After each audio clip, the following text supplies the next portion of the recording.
আসসালামু আলাইকুম। আশা করি আপনারা সবাই আল্লাহর রহমতে ভালো আছেন।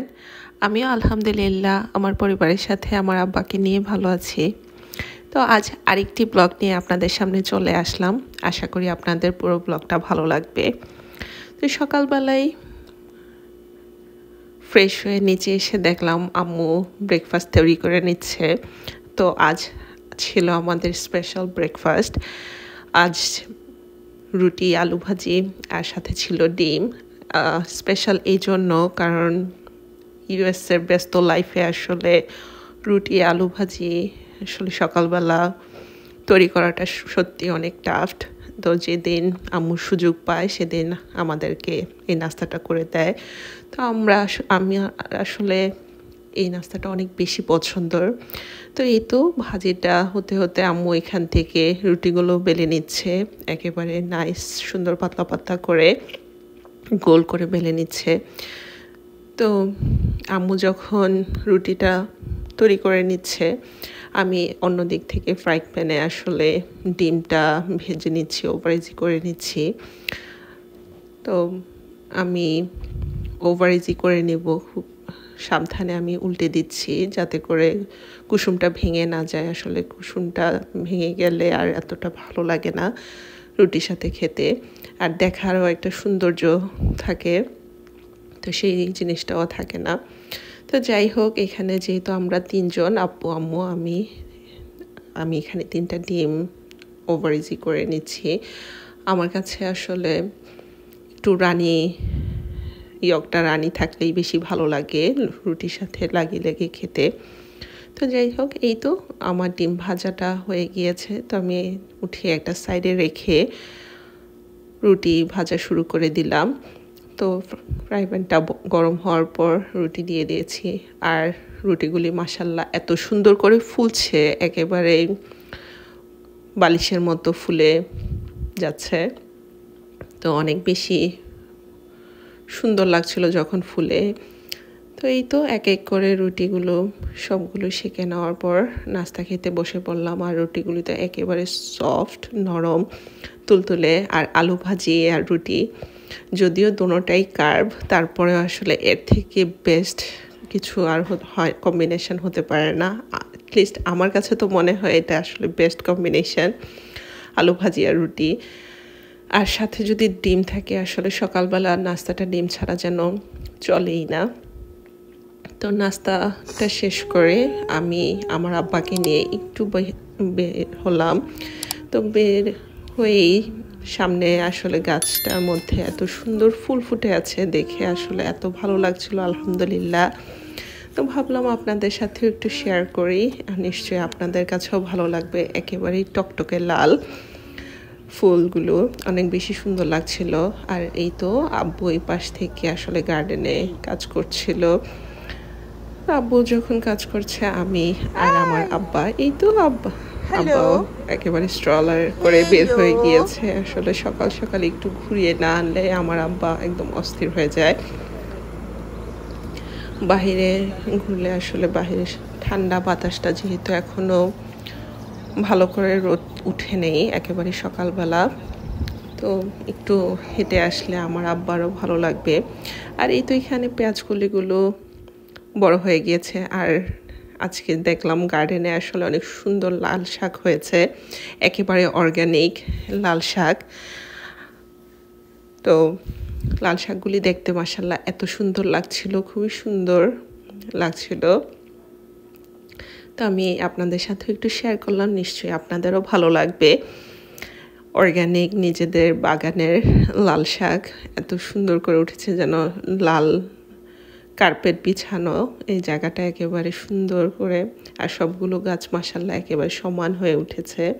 তো আমি যখন একটু দাঁড়িয়ে ভিডিও করছিলাম, আমার আব্বা আসলে বেশি অস্থির হয়ে গিয়েছিল, সে আর এক জায়গায় থাকতে চাচ্ছিল না, ঘোরার জন্য অস্থির হয়ে যাচ্ছে। আর এখানে এত সুন্দর ফুল ফুটে আছে, ফুলগুলো দেখে আসলে মনটাই অনেক ভালো হয়ে যায়। ফুল দেখতে কার না ভালো লাগে। আর আব্বু আসলে এমনভাবে ফুল গাছগুলি লাগিয়েছে, তো যাতে করে একটার পর একটা ফুল ফুটতে থাকে, বাড়িতে সব সময় কোনো না কোনো ফুল ফুটেই থাকে। তো যেই ঘোরা শুরু করলাম অমনি তো আমার আব্বা আসলে খুশি হয়ে গিয়েছে। এই তো খুশি মনে হাসছে মাশাআল্লাহ, আর আমার সাথে টুকটাক গল্প করছে। আমি যাই বলছি সে হেসে একেবারেই লুটোপুটি। তো আমরা মা ছেলে যখন ঘোরাফেরা করছিলাম, এই তো এখানে একটা এরোপ্লেন চলে যাচ্ছিল মাথার উপর দিয়ে। আসলে একটা সময় কত ফ্যাসিনেশন ছিল এরোপ্লেনের জন্য, যে এরোপ্লেনে উঠলে আসলে কীরকম লাগে। যাই হোক আলহামদুলিল্লাহ সেই ইচ্ছাটাও আল্লাহ পূরণ করেছে।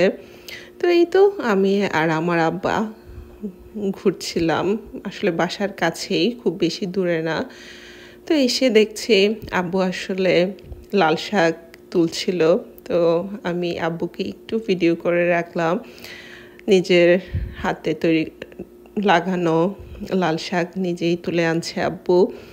আব্বু আসলে বাগানের অনেক বেশি শখ, তো এখানে একটু একটু করে তুলে দিচ্ছিল, যে একটু পাতলা না করে দিলে নাকি বড় হতে চায় না। তো যাই হোক এই তো আব্বু শাক তুলছে। তো একটু সামনে এসে দেখলাম আসলে এগুলি থানকুনি পাতা। আম্মু আসলে দেশ থেকে নিয়ে আসছিল, আম্মুর আসলে অনেক বেশি শখ থানকুনি পাতার জন্য। তো এই তো পাতাগুলি আসলে এত সুন্দর হয়েছে, দেশ থেকে আনার পর আব্বু যখন লাগিয়ে দিয়েছে, সাথে আবার বৃষ্টিও হয়েছে। তো পাতাগুলি অনেক বেশি সুন্দর হয়েছে। আর এই তো এই টবটাতে এত সুন্দর ধনেপাতা হয়েছে, আসলে এত সুন্দর স্মেল। কিনে তো ধনেপাতা অনেকেই খাওয়া যায়, কিন্তু নিজের গার্ডেনের ধনেপাতার মতো গন্ধ যেন আর কোনো কিছুতেই পাওয়া যায় না। আর এইখান থেকে কিছু ফুল গাছও এই পাশটাতে হয়ে আছে।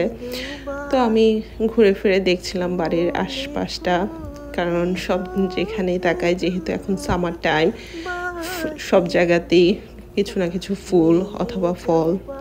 তো সব কিছু দেখে আমরা বাসায় চলে আসলাম। তো একটু গরম লাগছিল যেহেতু হেঁটে আসছি। তো আমি আর আমার আব্বাই তো এখানে আইসক্রিম খাচ্ছি। আমার আব্বা আর কিছু খাক আর না খাক, আইসক্রিম আসলে মাশাআল্লাহ এত বেশি পছন্দ ওর, মানে ঠোঁটে লেগে থাকলে সেটাও একেবারে চেটে পুটে খায়। তো আমি দুপুরবেলা আমার আব্বাকে আসলে একটু বাত করিয়ে দিচ্ছিলাম। তো এই তো ও বাচ্চা বেশ শুয়ে একেবারে সুন্দর করে বসে আছে, আর মাশাআল্লাহ হাসছিল আমার সাথে। ওর আসলে পানি এত বেশি পছন্দ, আর যখনই গায়ের মধ্যে আসলে পানিটা পড়ছিল, যেহেতু শাওয়ারের মতো পড়ছিল, ওর কাছে আসলে অনেক বেশি ভালো লাগছিল। তো হাসছে, একটা আলাদা ফিলিংস। সে পানিটা ধরার চেষ্টা করছিল মাশাআল্লাহ। তো এই তো এইভাবে একেবারে টাওয়াল দিয়ে র্যাপ হয়ে আমার আব্বা আসলে গোসল করে। ও ছোটোবেলা থেকে আসলে টাওয়াল দিয়ে গোসল করে, তো সেভাবেই আসলে ও ইউজ টু হয়ে গিয়েছে। আর এই তো বাবু আসলে এই বডি ওয়াশ প্লাস শ্যাম্পু একসাথে, তো এটা বাবু অনলাইনে অর্ডার করে দিয়েছে, অর্গ্যানিক প্রোডাক্ট। কারণ আমার আব্বা যাতে কোনো ধরনের কষ্ট না হয়, সেন্সিটিভ যেহেতু বাচ্চা মানুষ, কোনো ধরনের অ্যালার্জি রিয়াকশান যাতে না হয়, সেজন্যই অর্গ্যানিক কোনো ধরনের কেমিক্যাল ছাড়াই এই বডি ওয়াশ প্লাস শ্যাম্পু। আর এই তো আমার আব্বা একেবারে সুন্দর করে শ্যাম্পু করে চুলে গোসলটা সেরে নিচ্ছে। তো আমি সাবান দেওয়া হয়ে যাওয়ার পরেই তো আস্তে আস্তে পানি দিয়ে দিচ্ছি।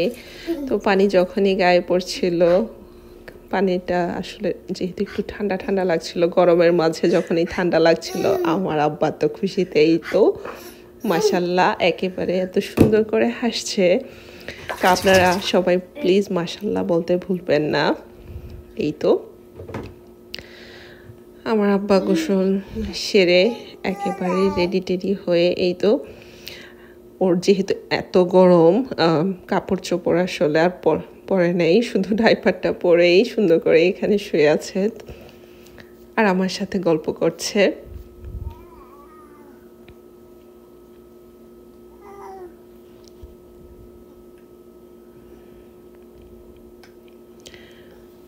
তো গোসল করে একেবারে ফ্রেশ হয়ে এখানে শুয়ে আমি আর আমার আব্বা একটু খেলা করছিলাম। তো ওকে বারবারই বলছিলাম তুমি কাপড় চোপড় পরবা না। তো আমার আব্বা মানে কাপড় না পরাতে এত বেশি খুশি হয়ে যাচ্ছিল, কারণ গায়ে ঠান্ডা লাগছিল। তো দুপুরে আম্মু আসলে খাবারের জন্য ডাক দিল। এখানে আম্মু লাল শাকটা ভাজি করে নিয়েছে, আর লাল শাকটা এত সুন্দর লাল, মানে ভাতের সাথে মাখতেই পুরো ভাতটা যেন লাল হয়ে যাচ্ছে। আর এত মজা হয়েছে, যেহেতু অর্গ্যানিক, একেবারেই নরম হয়ে গিয়েছে আর কচি কচি শাক, এত মজা হয়েছে মাশাআল্লাহ লাল শাকটা। আর আমার তো লাল শাক এমনিতেও অনেক বেশি পছন্দ। তো যাই হোক, আলহামদুলিল্লাহ আব্বু করাতে খাওয়া যাচ্ছে। তো এই তো খাওয়া দাওয়ার পর, এই লাল শাক খাওয়ার পরে আম্মু আসলে মাছও ভুনা করেছে, ছোট মামার দেওয়া মাছ বেগুন দিয়ে আসলে ভুনা করেছে। তো মাছটা এত বেশি মজা ছিল, মামা এত সুন্দর করে ভাজি করে দিয়ে দিয়েছে, মাছটা অনেক বেশি মজা লাগছিল। তো এখানে বেগুন দিয়ে তরকারিটা রান্না করাতে আসলে আরও যেন জমে গিয়েছে। তো যাই হোক, খাওয়া দাওয়াটা শেষ করে আমরা একটু রেস্ট নিয়ে বিকালবেলা একটু বের হলাম, কারণ শপিং আসলে যেন কখনোই শেষ হতে চায় না। একের পর এক আসলে প্রয়োজন লেগেই থাকে, একটা পর একটা কেনার দরকার হয়। আর কসকোর শপিংটা যেন আসলে কখনোই মন ভরে না কসকোর শপিং করে। তো এই তো আমরা চলে আসলাম। আর বিকালবেলাটা একটু বের হলে আমার আব্বা অনেক বেশি খুশি হয়। বাহিরে ঘুরতে তো আমার আব্বা অনেক বেশি পছন্দ করে। বিকালবেলাটা বাসায় না থেকে একটু বাহিরে হলে শপিংটাও করা হয়, এর সাথে আমার আব্বার ঘোরাফেরাটাও হয়। তো কসকোতে এসে আমি একটু ডায়মন্ডের সেকশনটাতে একটু ঘুরে দেখছিলাম, কারণ ওদের ডায়মন্ডটা আসলে অনেক বেশি ভালো থাকে, যেহেতু একেবারে সার্টিফিকেট দেওয়া। এই ইয়াররিংটা আসলে আমার আছে, তো তারপরেও একটু দেখে নিচ্ছিলাম যদি নতুন কোনো কিছু পছন্দ হয়। আর এই তো এখান থেকে আব্বু শপিং করে নিচ্ছে। আর আমার আসলে লেবু অনেক বেশি পছন্দ, আপনারা তো আরও দেখেছেন আমি যখনই কিছু খাই আসলে লেবু দিয়ে খেতে বেশি পছন্দ করি। তো এখান থেকে আসলে পুরো এক ব্যাগ নিয়ে নিচ্ছে আব্বু। আর এই তো আমার আব্বা এখানে শুয়ে শুয়ে দুষ্টামি করছে। এই দুষ্টামিগুলি সব শিখছে আমার ভাইয়ের কাছ থেকে। বাবু যাই করে সে বাবুকে কপি করে। তো এই তো বাবু এই দুষ্টামিগুলি শিখিয়েছে। তো এখনও সারাক্ষণ এরকম করে একেবারে থুতু দিয়ে মুখ ছিটিয়ে ফেলে। তো ছোট্ট মানুষ, কি আর করা। তো আব্বু শপিংও করছে, সাথে আমার আব্বার কার্টও স্ট্রলারটাও স্ট্রল করছে। আর যেহেতু আমার আব্বা টেক কেয়ার করছে, অন্যদিক থেকে আমি একটু সুযোগ পেলাম নিজের মতো করে কিছু শপিং করে নেওয়ার জন্য। তো আমি এখানে দেখছিলাম নতুন কিছু এখানে আছে কিনা, কারণ এই সেকশনটা আমার আসলে এত বেশি পছন্দ বিভিন্ন রকমের ডেজার্টের জন্য।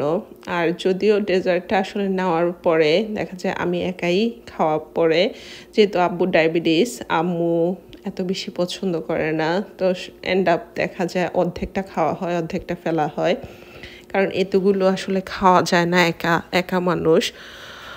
তো এই তো আমার আব্বা তো শপিং করছে, আর ওর দুষ্টামি তো আছেই। তো এখান থেকে আব্বু আসলে কিছু ফল ও নিয়ে নিচ্ছে, ফ্রেশ ফ্রুট। আর এখন যেহেতু সামার টাইম, এই সময়টা আসলে চেরি অনেক বেশি ভালো লাগে। এই তো আব্বু এক বক্স চেরি নিয়ে আসছে। চেরিটা আসলে এত বেশি মজা লাগে, খুবই মজার। তো এখানেও অন্য ফ্রুটসও দেখে নিচ্ছিল কোনোটা পছন্দ হয় কি না। আর আব্বুর আসলে যখন যেখানেই যাক ফ্রুটস মানে আনতেই থাকে, ফ্রুটসের জন্য আব্বুর কখনোই মন ভরে না। আর এই পাশে ম্যাকারনগুলো দেখতে এত বেশি সুন্দর লাগছিল, অনেক বেশি সুন্দর লাগছে, কালারফুল একেবারে। তো বাবু আসলে আমার কাছে আসলে ম্যাকারনটা অনেক বেশি পছন্দ, ভালো লাগে। তো মাঝে মাঝে আমি দেখা যায় আনা হয়, এনে খাওয়া হয়। আর আব্বু এখানে আসলে ফিশ ফিলেট দেখছিল, কারণ কসকর স্যামনটা আসলে অনেক বেশি মজার।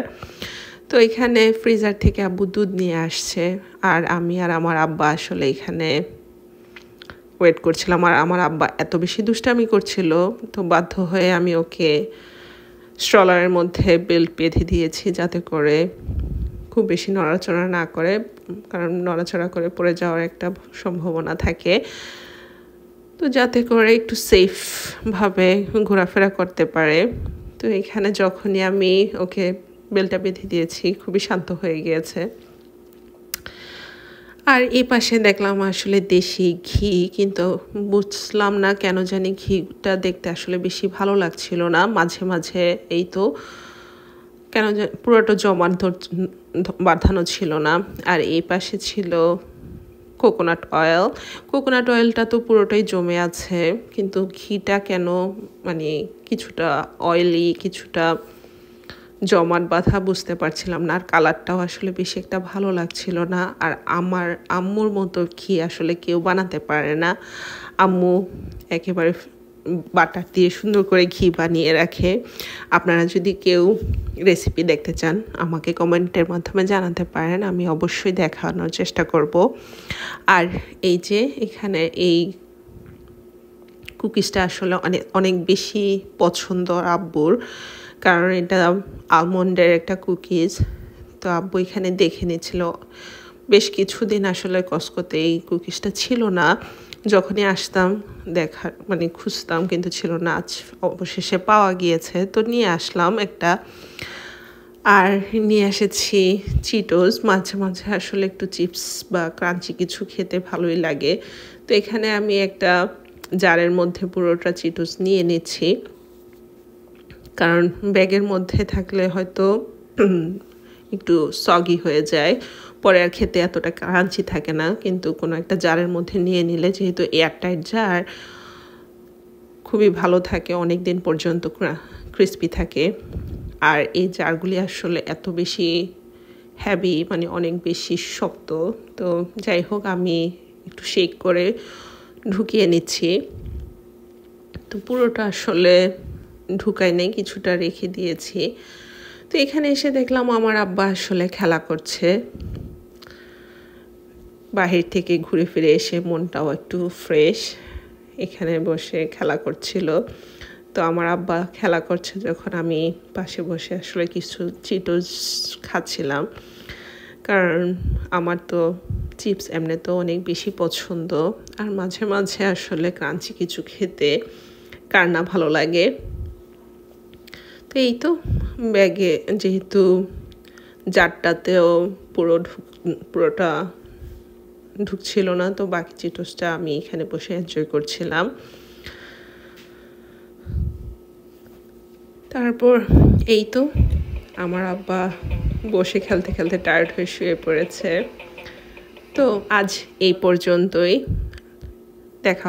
কথা হবে ইনশাল্লাহ আগামী কোনো ব্লগে। ততদিন পর্যন্ত আল্লাহ আপনাদের সবাইকে ভালো রাখুন। আপনারা আমাদের জন্য দোয়া করবেন, আমার আব্বার জন্য দোয়া করবেন, আল্লাহ যাতে আমার আব্বাকে নেক হায়াত দান করে। আমিন। আল্লাহ হাফেজ।